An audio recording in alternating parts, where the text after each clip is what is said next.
Hello guys, welcome back to my channel. তো তোমরা সবাই কেমন আছো? আশা করি সবাই খুব ভালো আছো আর আমিও খুব ভালো আছি।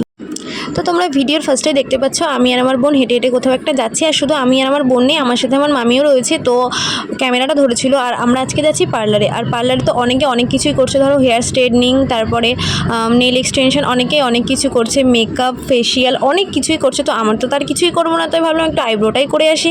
চল হেঁটে চল, সবার ঠাকুর দেখা স্টার্ট। আর আমরা কোথায় যাচ্ছি? পার্লারে।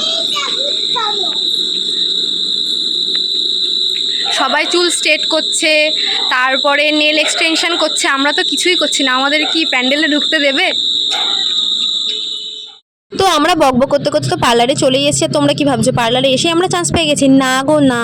আর মোটামুটি পার্লারে এসে তো দেখি মানে পার্লারে পা রাখার জায়গা নেই গাইস। একদম বসে থাকতে আমার তো কোমর লেগে গেছে।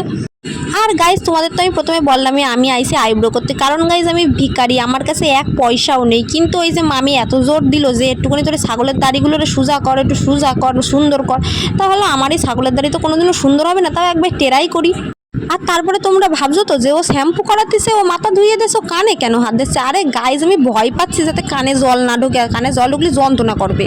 আর তারপরে চুলটারে আধ ঘন্টা নিয়ে টানাটানি করার পরে এই দেখো গরম কি হাওয়া দিতে বসে গেছে। এটা না কি স্টিম না কি কয়।